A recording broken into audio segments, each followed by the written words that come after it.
حامدا و مسلیا ان اللہ و ملائکتہ یصلون علی النبی یا ایھا الذین آمنوا صلوا علیہ وسلموا تسلیما. آواز بلند پڑھیے الصلاۃ والسلام علیک یا سیدی یا رسول اللہ وعلی آلک وصحبک یا سیدی یا خاتم الانبیاء والمرسلین. معزز سامعین و ناظرین، آج 21 رمضان المبارک کی نسبت کے ساتھ 21واں لیکچر لے کے میں آپ کی خدمت میں حاضر ہوا. آج کے لیکچر کا موضوع ہے سود اور حرام چیزوں کا بیان. دعا کرتا ہوں کہ اللہ تعالیٰ مجھے قرآن و سنت کے صحیح مفہوم کو بیان کرنے کی توفیق عطا فرمائے، اور اللہ ہم سب کو قرآن و سنت کی تعلیمات کو سمجھ کے عمل پیرا ہونے کی توفیق عطا فرمائے. آج کا جو ٹاپک ہے وہ انتہائی اہمیت کا حامل ہے. معاشرے کے اندر جب تک ہمیں پتہ نہیں ہوگا کون کون سے کام جائز ہیں کون کون سے ناجائز ہیں، تب تک ہم کلیتاً ان سے نہیں بچ سکتے. اور جب تک ہم حرام کھانے سے نہیں بچیں گے، حرام کاموں سے نہیں بچیں گے، تب تک بارگاہ رسالت مآب صلی اللہ علیہ وسلم میں ہم مقبول نہیں ہو سکتے. اس بارگاہ تک رسائی حاصل کرنے کے لیے حرام تو حرام رہا، مشتبہ چیزوں کو بھی چھوڑنا پڑے گا، پھر اس بارگاہ تک رسائی ملتی ہے. میں انشاءاللہ تفصیل کے ساتھ آج وہ چیزیں عرض کروں گا کہ جو ناجائز ہیں، جو حرام ہیں، جو سود کے زمرے میں آتی ہیں، تاکہ ہم کلیتاً ان چیزوں سے بچ سکیں. سورہ البقرہ میں اللہ جل شانہ نے ارشاد فرمایا، یا ایھا الذین آمنوا، اے ایمان والو، اتقوا اللہ، اللہ سے ڈرو، وذروا ما بقی من الربا، اور جو سود باقی لوگوں کے ہاں ہے اس کو چھوڑ دو. ان کنتم مؤمنین، اگر تم ایمان رکھتے ہو. فإن لم تفعلوا، اگر تم وہ سود لینا نہ چھوڑو یا سود لینے سے باز نہ ہو، فأذنوا بحرب من اللہ ورسولہ، پھر اللہ اور اس کے رسول کے ساتھ جنگ کے لیے تیار ہو جاؤ. وإن تبتم فلکم رؤوس اموالکم، اگر تم توبہ کر لو تو تمہارا اصل مال تمہیں مل جائے گا. لا تظلمون ولا تظلمون، نہ تم ظلم کرو نہ تم پہ ظلم کیا جائے. نبی کریم صلی اللہ علیہ وسلم کا فرمان ابو داؤد شریف کے اندر حضرت ابو ہریرہ رضی اللہ تعالی عنہ سے مروی ہے. رسول پاک صلی اللہ علیہ وسلم نے ارشاد فرمایا، لَيَأْتِيَنَّ عَلَى النَّاسِ زَمَانٌ، لوگوں پہ ایسا وقت آئے گا، وہ آ گیا. میرے آقا علیہ السلام نے جو منظر کشی کی، جو حضور نے بتلایا، فرمایا لوگوں پہ ایسا وقت آئے گا کہ لا يَبْقَى أَحَدٌ إِلَّا آكِلُ الرِّبَا، کوئی بندہ سود کھائے بغیر نہیں رہ سکے گا. اور فرمایا فَإِن لَّمْ يَأْكُلْهُ أَصَابَهُ مِن بُخَارِهِ أَوْ كَمَا قَالَ عَلَيْهِ الصَّلَاةُ وَالسَّلَامُ. فرمایا اگر فَإِن لَّمْ يَأْكُلْهُ، اگر وہ سود نہ بھی کھائے لیکن سود کا اثر ہر انسان تک پہنچے گا. میرے آقا علیہ السلام نے جو فرمایا تھا وہ دور حاضر، ہم وہ بن چکا ہے معاملہ، وہ صورتحال بن چکی ہے، وہ وقت آ چکا ہے کہ جس وقت کے اندر سود سے بچنا انتہائی مشکل ہو چکا ہے. کم از کم اگر کوئی بندہ سود نہ بھی کھاتا ہو، سود کا کچھ نہ کچھ اثر کسی نہ کسی صورت میں اس تک پہنچے گا. دوسرا فرمان مسند احمد میں ہے، حضرت حنظلہ غسیل الملائکہ جن کا لقب ہے، وہ روایت کرتے ہیں رسول پاک صلی اللہ علیہ وسلم نے ارشاد فرمایا، درہم ربا یاکلہ الرجل وہو یعلم اشد من 36 زینہ. اللہ اکبر. مسند احمد کی روایت ہے، حضرت حنظلہ کہتے ہیں کہ رسول پاک صلی اللہ علیہ وسلم نے ارشاد فرمایا کہ ایک سود کا ایک درہم جانتے ہوئے بھی کہ یہ سود ہے، سود کا ایک درہم جانتے ہوئے بھی کھانا یہ ماں کے ساتھ 36 بار زنا کرنے میں سے بھی زیادہ بدتر ہے. اللہ اکبر. کہاں 36 بار زنا اور کہاں پہ سود کا ایک لقمہ. میرے آقا علیہ السلام فرماتے ہیں سود کا ایک لقمہ کھانا اس سے بڑا گناہ ہے. تیسری حدیث پاک سنیے گا. میرے نبی علیہ السلام کا فرمان حضرت عبداللہ بن مسعود رضی اللہ تعالیٰ عنہ سے مروی ہے. نبی علیہ السلام نے ارشاد فرمایا، ان الربا وَإِن كَثُرَ فَإِنَّ عَاقِبَتَهُ تَسِيرُ إِلَىٰ قُلٍّ أَوْ كَمَا قَالَ علیہ الصلوٰۃ والسلام. نبی علیہ السلام نے ارشاد فرمایا سود اگرچہ زیادہ ہو، اگرچہ کثرت میں ہو، لیکن وہ قلت کی جانب لوٹ جائے گا.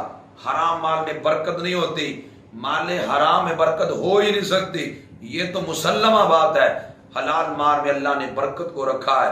اور حضرت عبداللہ بن عباس رضی اللہ تعالی عنہما آپ تو یوں فرماتے ہیں، من نبت لحمہ من السحت فالنار اولی بہ. حضرت عبداللہ بن عباس فرماتے ہیں کہ جس وجود کی پرورش مال حرام سے ہوئی آپ فرماتے ہیں جہنم اس کے لائق ہے، جنت اس کے لائق ہو ہی نہیں سکتی کہ جس وجود کی پرورش مال حرام سے ہوئی۔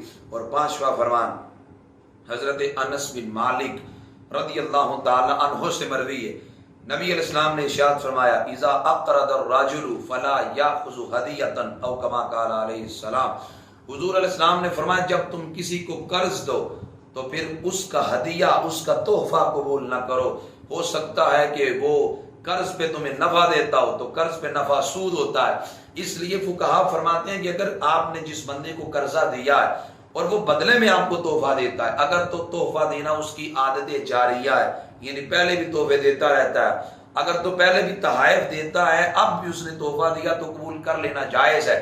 لیکن پہلے اس نے کبھی تحفہ نہ دیا ہو، آپ نے جب اس کو قرض دیا تو کہے یار اس نے احسان کیا تو میں کیوں نہ اس کو تحائف دوں، تو وہ چونکہ قرض میں نفع ہوگا تو قرض میں نفع سود کے زمرے میں آتا ہے۔ میرے اور تیرے امام اعظم ابو حنیفہ رضی اللہ تعالی عنہ، آپ جا رہے تھے تو دھوپ کا موسم تھا، تو آپ ٹھہر گئے، تو آپ سے عرض کیا گیا حضور وہ سامنے مکان ہے، اس مکان کے اندر آپ آ کے ٹھہر جائیں یا مکان کے سائے میں آ کے ٹھہر جائیں تاکہ دھوپ سے تھوڑا سا افاقہ ہو جائے۔ امام صاحب فرمانے لگے گھر کا مالک میرا مقروض ہے اور میں نہیں چاہتا کہ اس کے گھر کی چھاؤں کو بھی استعمال کروں، مجھے ڈر ہے اگر میں نے اس کی گھر کی چھاؤں کو بھی استعمال کیا کہیں یہ بھی سود کے زمرے میں نہ آ جائے، اس لیے کہ یہ بھی قرض پہ نفع ہے۔ یہ آپ کا تقویٰ تھا کہ یہ بھی قرض پہ نفع ہے اور ہو سکتا ہے یہ بھی سود کے زمرے میں نہ آ جائے۔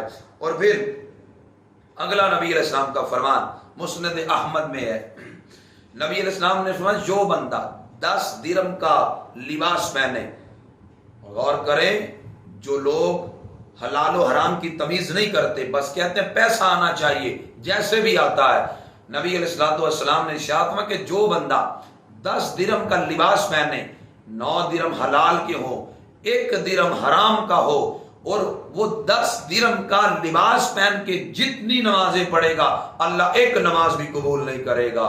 کہاں 9 درہم حلال کے 1 درہم حرام کا، لیکن وہ لباس پہن کے جتنی نمازیں پڑھے گا اللہ کوئی نماز قبول نہیں کرے گا۔ گویا حرام اس قدر کبھی ہے، اس قدر برا ہے، سود ایک لعنت ہے، اس سے بچنا بے حد ضروری ہے۔ اور اگلی روایت عمران بن حسین رضی اللہ تعالیٰ عنہ سے مروی ہے، تاجدار انبیاء صلی اللہ علیہ وسلم نے ارشاد فرمایا من کان لہ علی رجل حق اخرہ کان لہ بکل یوم صدقہ۔ بڑی خوبصورت حدیث ہے۔ میرے رسول پاک صلی اللہ علیہ وسلم نے ارشاد فرمایا کہ جس بندے پر دوسرے کا قرضہ تھا اور اس نے اس قرضے کو مؤخر کر دیا کہ چل یار تیرے پاس قرضہ واپسی کرنے کے لیے نہیں بنا، چل پھر دے دینا، فلاں دن دے دینا، میرے آقا فرماتے ہیں اگر وہ اپنے مقروض کو اس کا جو قرضہ ہے وہ مؤخر کرتا ہے، میرے آقا فرماتے ہیں جو مہلت دیتا ہے اللہ اس کو اتنا مال روز صدقہ کرنے کا ثواب عطا فرماتا ہے۔ کتنی اعلیٰ نیکی ہے، 50,000 کسی کو قرضہ دیا ہو، روزانہ 50,000 اللہ کی راہ میں تو نہیں دے سکتے، کسی کو آپ نے قرضہ دیا ہے اور وہ بندہ 10 تاریخ کا وعدہ کر لیتا ہے نہیں آپ کو دے سکتا، آپ اسے 5 دن کی 10 دن کی مزید مہلت دیتے ہیں، ہر دن کے عوض اتنا مال صدقہ کرنے کا اللہ تمہیں مفت کا ثواب عطا فرمائے گا۔ آگے ہم بات کریں گے سود کسے کہتے ہیں، سود کی ڈیفینیشن کیا ہے۔ سود کا لغوی معنی ہے الزیادہ، زیادتی، بڑھوتری، یہ سود کا لغوی معنی ہے۔ اصطلاحی مطلب یہ ہے، نبی علیہ السلام کا ارشاد ہے کل قرض جر منفعۃ فہو ربا، ہر وہ قرضہ کہ جو نفع کھینچے وہ سود ہوتا ہے۔ یعنی آپ نے کسی کو قرضہ دیا، اس قرضے پہ آپ کو جتنا نفع ملے گا اس حدیث شریف کی روشنی میں وہ سود بنے گا۔ دوسری سود کی تعریف یوں ہے، صاحب بہار شریعت دیگر فقہا نے لکھا کہ عقد معاوضہ میں، عقد معاوضہ کہتے ہیں جب ایک بائع ایک مشتری ہے، ایک بندہ چیز بیچ رہا ہے دوسرا خرید رہا ہے، اب یہ عقد کر رہے ہیں، عقد معاوضہ کے اندر دونوں طرف مال ہوتا ہے، لیکن ایک طرف اگر زیادتی ہو جائے اور اس زیادتی کے بدلے میں دوسری جانب کوئی چیز نہ ہو، اب اسے سود کہتے ہیں۔ اور یہ سود کی ڈیفینیشن اور سود کی تعریف ہے۔ سود کی 2 قسمیں ہیں، بڑی اہم گفتگو میں کرنے والا ہوں، آپ نے اس گفتگو کو ضائع نہیں کرنا، اپنے ذہنوں میں محفوظ کرنا ہے اور آپ نے اس گفتگو کو اپنے پاس لکھنے کی صورت میں بھی محفوظ کرنا ہے۔ سود کی 2 قسمیں ہیں، ایک ہے سود کو عربی میں ربا کہتے ہیں، ربا مانا سود، ربا کی دو قسمیں ہیں، ایک ہے ربا النسیہ اور ایک ہے ربا الفضل۔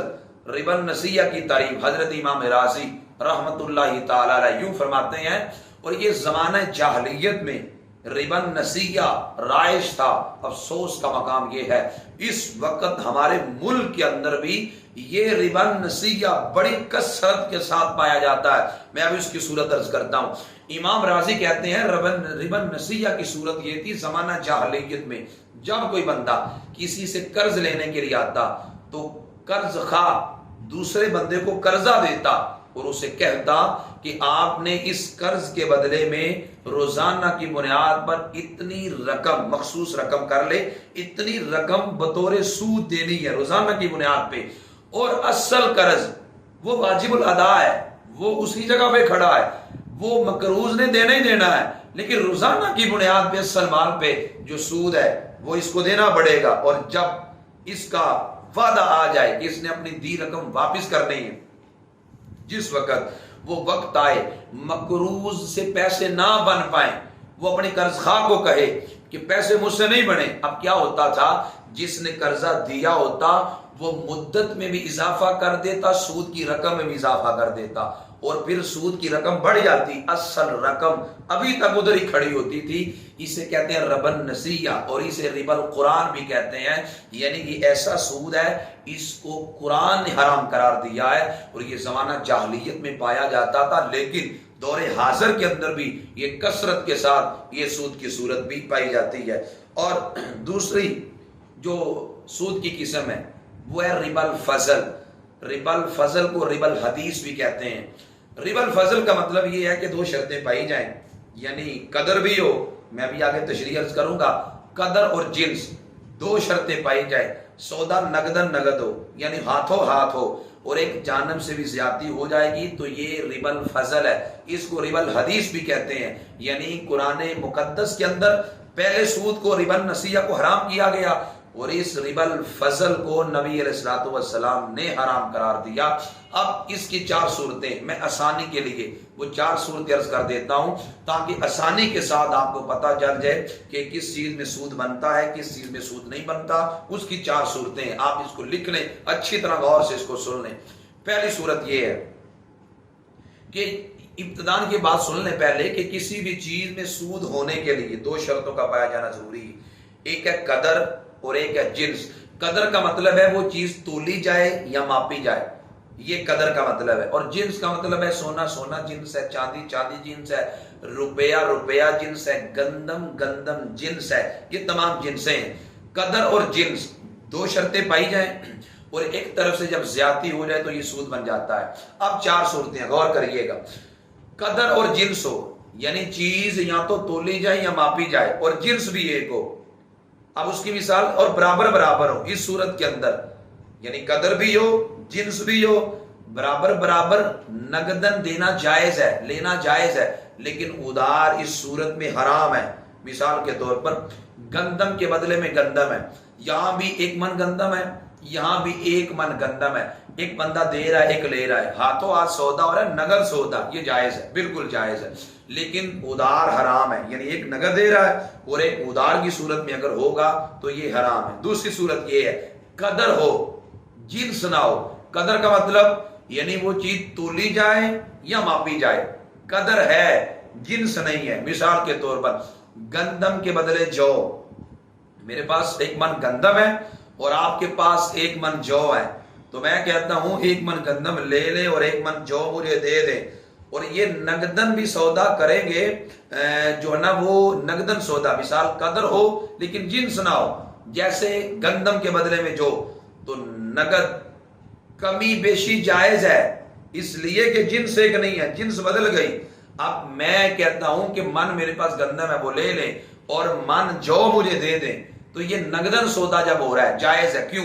میں نے پہلے بتا دیا جب دو شرطوں میں سے ایک بھی نہ پائی جائے کمی بیشی جو ہے وہ جائز ہو جائے گی۔ یہاں دونوں چیزیں مکیلی تو ہیں، کیا مطلب، یعنی تولی تو جاتی ہیں یا ماپی تو جاتی ہیں، لیکن جو گندم ہے یاد رکھیں اس کے تولنے کا اعتبار نہیں ہے، اس کے ماپنے کا اعتبار ہے، اس لیے کہ زمانے رسالت امام صلی اللہ علیہ وسلم نے گندم کو تولا نہیں جاتا تھا، گندم کو ٹوپوں کے ساتھ ماپا جاتا تھا، اس لیے ماپنے کا اعتبار ہے۔ اب گندم اور جو جنس ایک نہیں ہے، قدر اگرچہ ہے، ایک شرط پائی گئی ایک نہیں پائی گئی۔ اب نقدن یہ جائز ہے لیکن ادھار اس صورت میں بھی حرام ہے۔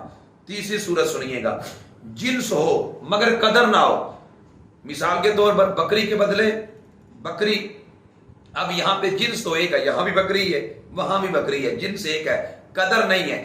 بکری نہ تو تولی جاتی ہے نہ ناپی جاتی ہے، اس لیے قدر نہیں پائی گی، جنس ایک ہے۔ اب اس صورت کے اندر جو ہاتھوں ہاتھ نقد سودا جائز ہے، ادھار اس صورت میں بھی حرام ہے۔ چوتھی صورت یہ ہے، قدر بھی نہ ہو اور جنس بھی نہ ہو، دونوں شرطیں نہ پائی جائیں۔ اس صورت کے اندر اس کی مثال کیا ہے، پیسے کے بدلے میں گائیں، اب یہاں پہ پیسے ہیں وہاں پہ گائیں ہیں، جنس بھی ایک نہیں ہے، قدر بھی نہیں پائی جا رہی، دونوں شرطیں نہیں پائی جا رہی۔ اس صورت میں نقد و نقد سودا بھی جائز ہے، ادھار بھی جائز ہے۔ اب یہ چار صورتیں اہم ہیں، میں نے عرض کر دی، آپ اس کو محفوظ کر لیں۔ اگلا مسئلہ یہ ہے کہ کسی کے پاس رہن رکھنا اور رہن سے نفع اٹھانا شرعی اعتبار سے کیسا ہے؟ میں آپ سے قرضہ مانگتا ہوں کہ مجھے قرض کی ضرورت ہے، آپ کہتے ہیں صاحب آپ اپنا فلاں کرائے والا مکان میرے پاس گروی رکھ دیں اور 2 لاکھ روپے مجھ سے قرضہ لے لیں۔ میں نے آپ کے پاس اپنا وہ مکان جو کرائے والا تھا آپ کے پاس بطور گروی رکھ دیا، 2 لاکھ آپ سے قرضہ لے لیا، شرعی اعتبار سے میرے اس کرائے کے مکان سے آپ نفع نہیں اٹھا سکتے۔ رہن شدہ چیز سے نفع اٹھانا یہ شرعن حرام ہے۔ یوں ہی میرا کو پلاٹ ہے، آپ کہتے ہیں چلو 2 سال کے لیے 2 لاکھ لے لو، اپنا فلاں جو پلاٹ ہے وہ مجھے دے دو، میں وہاں پہ کھیتی باڑی کرتا ہوں، شرعی اعتبار سے جائز نہیں ہے۔ یوں ہی موٹر سائیکل میں آپ کے پاس گروی رکھتا ہوں، آپ اس سے کسی قسم کا نفع نہیں اٹھا سکتے۔ اصول کیا ہے کہ گروی شدہ چیز سے شرعی اعتبار سے نفع اٹھانا جائز نہیں ہے۔ اور اگلی بات، بڑا اہم مسئلہ ہے یہ، بالخصوص گاؤں کے اندر جو ہے نا وہ بڑی کثرت کے ساتھ یہ چیز پائی جاتی ہے، کیا بٹائی پہ جانور دینا کیسا ہے؟ اکثر ہوتا ہے یوں، چاچا مالدار ہوتا ہے وہ بھتیجوں کو گائے لے دیتا ہے، خالہ مالدار ہوتی ہے وہ اپنے بانجے کو گائے لے دیتی ہے اور کہتی ہے او بانجے او بھتیجے یوں کر یہ گائے لے لے، ایک وقت کا دودھ تو رکھ لینا، ایک وقت کا دودھ ہمیں دے دینا، تیرا بھی گزارا ہو جائے گا ہمارا بھی گزارا ہو جائے گا۔ کیا شرعی اعتبار سے یہ جائز ہے؟ یہ شرعی اعتبار سے بالکل جائز نہیں ہے کہ آپ کو کوئی بندہ کہے، چاہے وہ آپ کا رشتہ دار ہی کیوں نہ ہو، کہ یہ جو گائے ہیں یہ تم رکھ لو اور اس کا ایک وقت کا دودھ تم استعمال کرو، ایک وقت کا مجھے دے دو، یہ شرعن ناجائز ہے۔ یوں ہی اگر کوئی بندہ یہ کہے گائے رکھ لو، کہ جہاں تم نے 25 گائیں اور رکھی ہیں ایک گائے ہماری بھی رکھ لو، اور اس کے 2 سال کے بعد اگر 2 بچے ہوتے ہیں، ایک تم لے لینا ایک ہم لے لیں گے، تو یہ بھی شرعی اعتبار سے جائز نہیں ہے۔ یوں ہی اگر مرغیاں کسی کے بعد رکھی ہیں اور اسے کہا کہ 1 مہینے کے انڈے تیرے 1 مہینے کے انڈے میرے، یا 1 درجن انڈے تیرے 1 درجن انڈے ہمارے، یہ بھی شرعی اعتبار سے جائز نہیں ہے۔ اس کا شرعی حل یہ ہے کہ آپ اگر کسی سے بھینس لے کر پالتے ہیں، بکری لے کر پالتے ہیں، آپ نہ تو بھینس کا دودھ استعمال کر سکتے ہیں، نہ ہی اس بھینس سے پیدا ہونے والے بچے کو اپنے پاس رکھ سکتے ہیں۔ وہ بچہ بھی مالک کا ہوگا، دودھ بھی مالک کا ہوگا، پھر ہمیں کیا ملے گا؟ جو چرانے والا ہے، نگرانی کرنے والا ہے، چارہ ڈالنے والا ہے، اسے اجرت مثلی ملے گی، یعنی اس علاقے میں 2 سال یا 1 سال جانوروں کی حفاظت میں جتنی قیمت رائج ہو اتنی قیمت اسے ملے گی۔ لیکن اس گائے کا دودھ استعمال کرنا یا گائے کے بچے کو بطور اجرت رکھنا یہ شرعی اعتبار سے جائز نہیں ہے، اور ہمارے گاؤں کے اندر یہ صورت بڑی کثرت کے ساتھ پائی جاتی ہے، اس کی شرعن اجازت نہیں، بچنا اس سے ضروری ہے۔ آگے یہ جو آپ آٹا پسوانے کے لیے جاتے ہیں تو جو چکی کا مالک ہے وہ کاٹتا ہے، یہ کاٹنا شرعی طور پہ ناجائز ہے۔ کیوں؟ اس لیے کہ آپ نے 1 من گندم پسوانی ہے، تو جو چکی والا ہے وہ آپ کو کہتا ہے کہ 250 روپیہ من کے پیچھے لوں گا، اور اندر سے پھر 2 کلو آٹا بھی لیتا ہے، یہ کاٹ بھی کاٹتا ہے۔ کیوں؟ اس سے کہا جائے کاٹ نہ کاٹ تو کہتا ہے پھر تو آپ کو 400 روپیہ دینا پڑے گا، یا آپ کو 350 روپیہ دینا پڑے گا۔ تو آپ اسے کہیں چکی والے کو ہم آپ کو 350 دینے کو تیار ہے، 400 دینے کو تیار ہے، لیکن یہ کاٹ اندر سے تو نہ کاٹ، اس لیے وہ کاٹ جو اندر سے کاٹتا ہے وہ بطور اجرت کاٹتا ہے، اور بطور اجرت اندر سے کاٹ کاٹنا یہ شرعی اعتبار سے جائز نہیں ہے، اسے کفیز توہان کہتے ہیں، اور نبی علیہ الصلوۃ والسلام نے اسے منع فرمایا ہے۔ اگلی بات یہ کہ کسی بھی چیز کی اجرت اسی چیز کی جنس سے مقرر کرنا کیسا ہے۔ مثال کے طور پر آپ کسی قصاب کو لے آتے ہیں، آپ اسے کہتے ہیں کہ ہمارا بکرا چھترا گائے تو نے ذبح کرنی ہے، اور وہ قصاب کہتا ہے کہ بطور اجرت مجھے کیا دو گے؟ تو مالک کہتا ہے تجھے 2 کلو گوشت دیں گے اور ساتھ جو بھینس کی کھال ہے وہ تجھے دے دیں گے۔ بطور اجرت اگر قصاب کو دیتے ہیں تو یہ شرعی اعتبار سے جائز نہیں ہے، کیونکہ وہ بطور اجرت دے رہے۔ ہاں ویسے اگر اسے بطور تحفہ دیتے ہیں وہ تو جائز ہے، لیکن بطور اجرت دینا شرعی اعتبار سے جائز نہیں ہے۔ اور اسی طرح اگر آپ کسی درزی کو کہتے ہیں کہ یہ 4 سوٹ ہیں سیدھے، ایک سوٹ بطور اجرت تیرا، شرعی اعتبار سے یہ جائز نہیں ہے۔ اور اسی طرح ہمارے ہاں جب گندم پک جاتی ہے تو لوگ کہتے ہیں جی ہم نے گندم کٹوانی ہے، تو جو کاٹنے والا ہے وہ کہتا ہے مجھے کیا ملے گا؟ اسے کہا جاتا ہے 2 من گندم تو لے لینا اندر سے۔ تو یہ شرعی اعتبار سے جائز نہیں ہے متعین کر دینا کہ یہ گندم کاٹے گا اسی گندم سے تجھے 2 من دیں گے، متعین نہ کرے، بس اسے کہے 2 من بس تجھے دے دیں گے، یہ نہ کہے اسی گندم سے دیں گے، بعد کے اندر اسی گندم سے اسے دے دے۔ شرعی طور پہ صاحب بار شریعت نے لکھا ہے کہ اس کی اجازت ہے، لیکن متعین نہ کرے کہ یہ تو کاٹے گا تو اسی کے اندر سے ہم آپ کو دیں گے، تو یہ شرعی اعتبار سے جائز نہیں ہے۔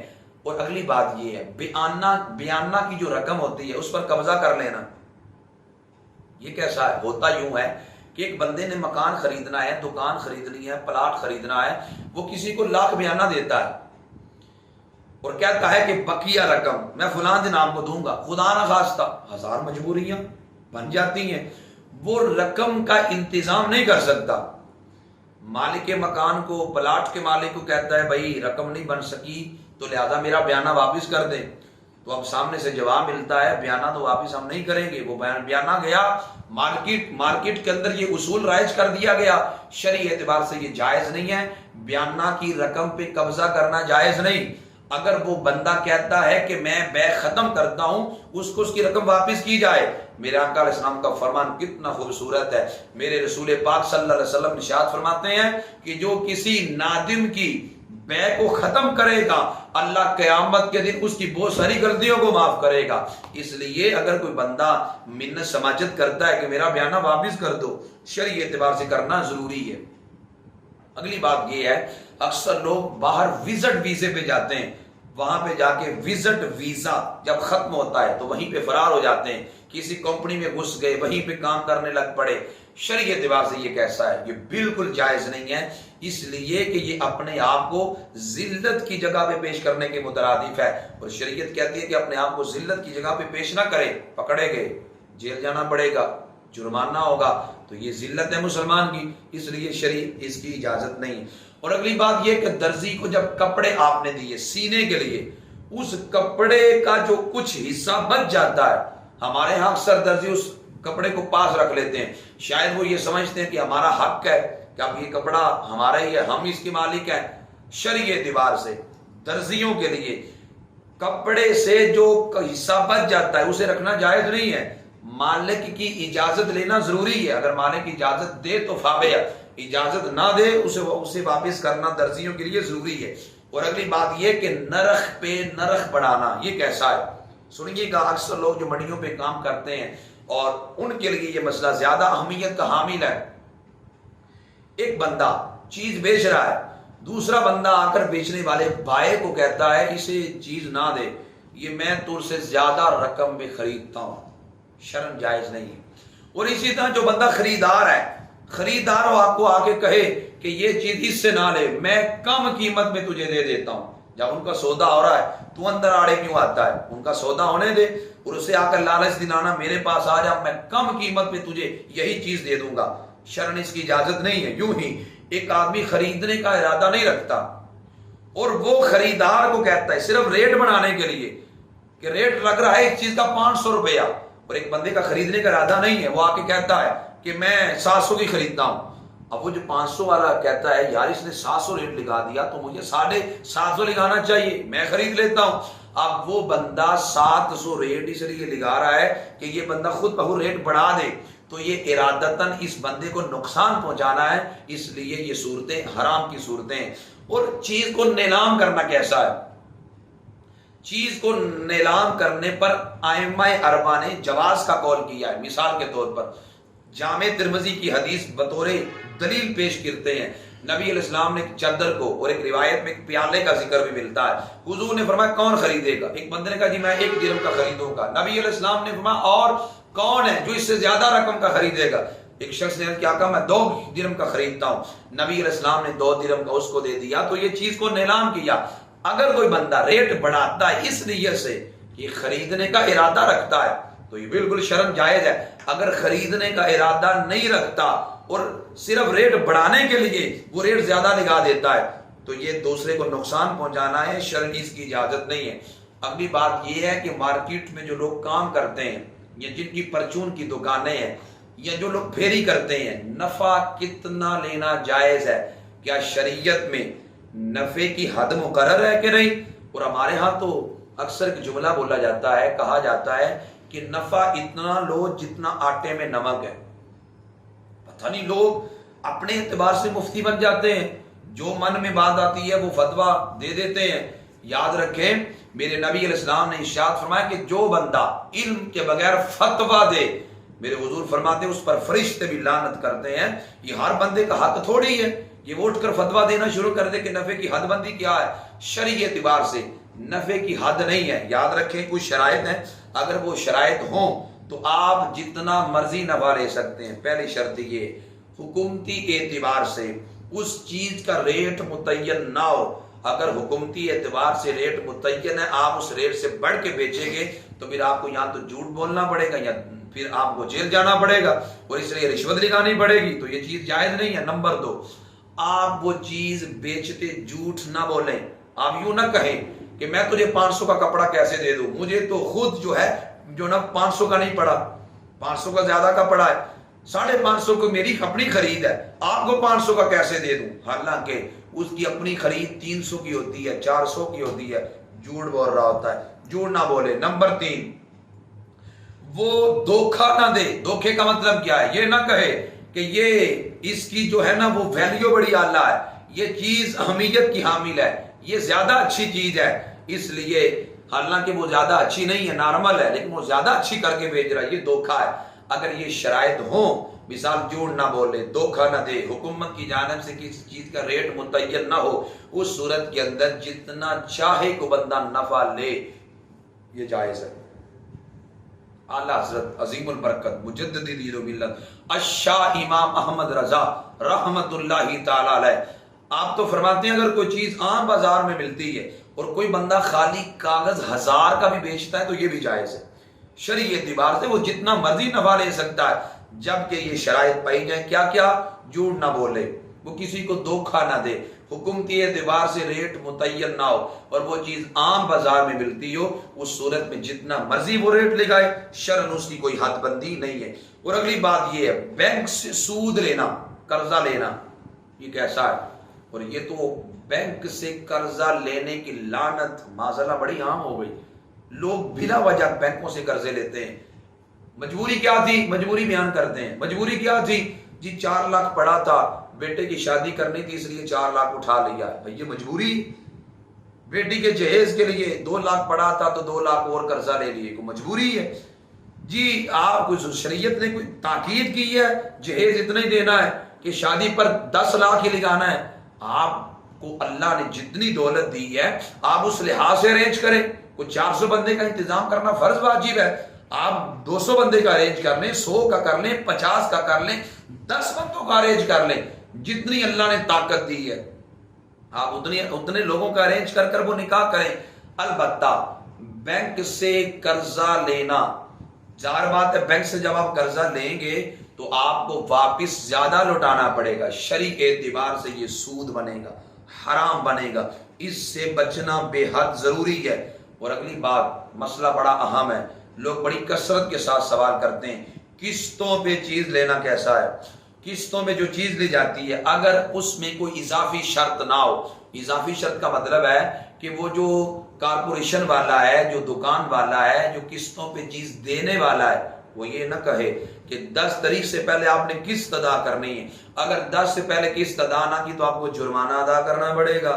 تو یہ ایک اضافی شرط ہے، جتنا آپ نے پہلے رقم دینی ہے، جتنی ماہانہ آپ نے قسط دینی ہے، وہ متعین ہو، آپ کے علم میں ہو، تو اس صورت کے اندر قسطوں پہ چیز لینا جائز ہے، یہ سود نہیں ہے۔ میں نے عرض کیا تھا کسی بھی چیز میں سود ہونے کے لیے 2 شرطوں کا پایا جانا ضروری ہے، ایک قدر اور ایک جنس۔ یہاں پہ جو نا وہ جنس نہیں ہوتی، مثال کے طور پر آپ پیسے دے رہے ہیں، سامنے سے فریج لے رہے ہیں، آپ پیسے دے رہے ہیں اور سامنے سے آپ ٹی وی لے رہے ہیں، آپ موٹر سائیکل لے رہے ہیں، اس لیے جنس ایک نہیں ہوتی اور قدر بھی اکثر اوقات پہ ایک نہیں ہوتی، یعنی چیز کو اکثر اوقات تولا بھی نہیں جاتا، ماپا بھی نہیں جاتا۔ اس صورت کے اندر آپ جو ہے نا وہ ایک نقدن چیز اگر 20,000 کی ہے اور قسطوں میں وہی چیز آپ کو 40,000 کی دی جاتی ہے، شرعی اعتبار سے جائز ہے۔ اور امام محمد رضا فاضل بریلوی رحمۃ اللہ تعالیٰ نے لکھا ہے فتاوی رضویہ شریف کے اندر، آپ فرماتے ہیں کہ یہ جائز ہے کہ نقدن کسی چیز کی قیمت اور ہو اور ادار اس کی قیمت اور ہو، یعنی زیادہ ہو، تو شرعاً اس کی اجازت ہے۔ اور اگلی بات یہ بیمہ پالیسی کروانا کیسا ہے؟ بیمہ پالیسی کروانا جسے آپ انشورنس کہتے ہیں، وہ لائف انشورنس ہو یا دوسری انشورنس ہو، یہ حرام ہے، یہ ناجائز ہے۔ کیوں؟ سادی سی بات ہے، مثال کے طور پر میں اپنی گاڑی کا بیمہ کرواتا ہوں، میں نے ماہانہ چلو سالانہ 20,000 روپیہ دینا ہے، اور اگر 2 مہینے کے بعد، 4 مہینے کے بعد، سال کے بعد میری گاڑی کا ایکسیڈنٹ ہو گیا اور گاڑی کا نقصان 10 لاکھ کا ہوا، کمپنی 10 لاکھ دے گی، اور اگر گاڑی کا نقصان ان 20 سالوں میں نہ ہوا، آپ کی رقم جاتی رہی۔ اس لیے علماء فرماتے ہیں جو نقصان کرتا ہے ضامن بھی وہ ہوتا ہے، اور جو جتنا نقصان کرتا ہے ضامن بھی اتنی چیز کا ہوتا ہے۔ یہاں نقصان تھوڑا ہوا ہے، ضامن زیادہ ہو رہا ہے، اور رقم آپ نے اتنی دی نہیں جتنی لگائی جا رہی ہے۔ تو اس صورت کے اندر جو بیمہ پالیسی کرواتے ہیں حرام ہے۔ گھر گھر میں جا کر جو عورتیں ایجنٹ بنی ہوئی ہیں، مرد ان کے ایجنٹ بنے ہوئے ہیں، گھر میں جا کر لوگوں سے انشورنس کرواتے ہیں، بیمہ کرواتے ہیں، حرام ہے۔ آپ نے بیمے کے لیے جو اپنی اصل رقم جمع کروائی، اپنی اصل رقم لے لیں، جو آپ کو اس میں نفع ملتا ہے اس کو استعمال کرنا حرام ہے۔ اس کا حل یہ ہے، آپ کسی غریب کو بغیر نیت ثواب کے نیت نہیں کریں گے۔ مال حرام پہ ثواب کی نیت کرنے سے بندہ کافر ہو جاتا ہے، اس لیے مال حرام کسی فقیر کو دے دیں، ثواب کی نیت بھی نہ کریں۔ انشورنس کی اصل رقم آپ رکھ سکتے ہیں۔ اور اگلی بات یہ ہے کہ داڑھی مونڈنے کی اجرت لینا کیسا ہے؟ یہ جو ہمارے معاشرے کے اندر حمام بنے ہیں، وہاں پہ نائی داڑھی مونڈنے کی جو اجرت لیتے ہیں، اصول یاد رکھ لے، جو کام حرام ہے اس کی اجرت بھی حرام ہے۔ اس لیے جو نائی داڑھی کاٹنے کی اجرت لیتے ہیں شرعی طور پہ یہ حرام ہے، یہ جائز نہیں ان کے لیے استعمال کرنا۔ کوئی ہیلا بہانہ کرتا پھر جی میں تو محنت کرتا ہوں تو محنت کی پیسے میں تو لیتا ہوں، تو میں کہتا ہوں چور رات کے 1:30 بجے اٹھتا ہے، دیوار پھلانگتا ہے، جان ہتھیلی پر رکھ کر محنت کرتا ہے، تو کل کو معاذاللہ وہ بھی کہے گا میں بھی محنت کرتا ہوں، تو اس لیے میرا بھی مال حلال ہونا چاہیے۔ حرام کام کے لیے کوئی ایڑی چوٹی کا زور لگائے، جتنی مرضی محنت کرے، حرام مال کے لیے جتنی مرضی محنت کرے، کیا محنت سے حرام حلال ہو جاتا ہے؟ کیسی بات آپ صاحب کرتے ہیں۔ اس لیے داڑھی مونڈنے کی جو اجرت ہے وہ حرام ہے۔ جو سنگر گانا گاتے ہیں وہ حرام کام ہے، اس کی اجرت جتنی ملے گی وہ حرام ہوگی۔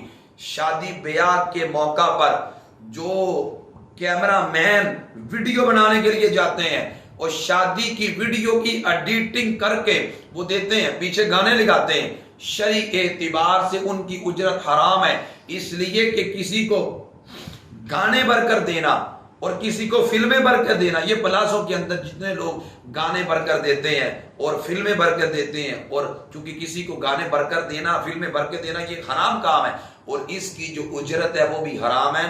یہ ہمارے اندر ایک درد دل ہے، ہم اس لیے بیان کر رہے ہیں، ہمیں کم از کم پتہ تو چلے، ہمیں مارے اتنی پڑتی ہیں، ٹھوکریں اتنی لگتی ہیں، سمجھ نہیں آتی بنتا کیا ہے، وجہ کیا ہے۔ ہم حرام کھاتے ہیں، ناجائز استعمال کرتے ہیں، مال حرام صبح و شام کھائیں گے، برکتیں کہاں سے آئے، اللہ کی رحمتیں کہاں سے برسیں۔ اس لیے یہ جو لکی کمیٹی کا رواج آج کل ہمارے معاشرے میں بڑھتا چلا جا رہا ہے، لکی کمیٹی شرعی اعتبار سے حرام ہے۔ سادی سی اس کی صورت ہے، کہ مثال آپ نے 1000 روپیہ یا 2000 روپے ماہانہ جمع کروانے ہیں اور آپ نے 1000 روپیہ جمع کروایا، پہلی لاٹری آپ کی نکلی اور آپ کا موٹر سائیکل نکل آیا، مجھے بتائیں کہ 1000 کا موٹر سائیکل آتا ہے، آپ نے 1000 دیا، موٹر سائیکل نکلے، آپ کمیٹی سے نکل گئے، 1000 کا موٹر سائیکل آپ نے لیا، تو یہ تو جوا ہے، حرام ہے، ناجائز ہے، بچنا ضروری ہے۔ میں نے ضرورت کی جو چیزیں تھیں، اہمیت کی حامل تھی، آپ کی خدمت میں عرض کی ہے۔ وما علی الا البلاغ، میرا کام پہنچانا تھا، عمل کروانا نہیں ہے۔ علماء کا کام صرف علماء پڑھتے ہیں نا تقریر کے آخر میں وما علی الا البلاغ، اس کا مطلب ہی یہ ہے ہم پر صرف واضح طور پر پہنچا دینا تھا، پہنچانا ہمارا کام ہے، عمل کرنا آپ کا کام ہے۔ میں نے جو ہے نا وہ اتمام حجت کر دی اعلیٰ انداز میں، تمام جو ضروری مسائل تھے، جو سود پہ مبنی تھے، حرام کام تھے، میں نے آپ کی خدمت میں عرض کر دی، یہ بچنا اب آپ کا کام ہے۔ اللہ سے میں دعا کرتا ہوں کہ اللہ ہم سب کو حرام سے بچنے کی توفیق عطا فرمائے۔ وما علی الا البلاغ۔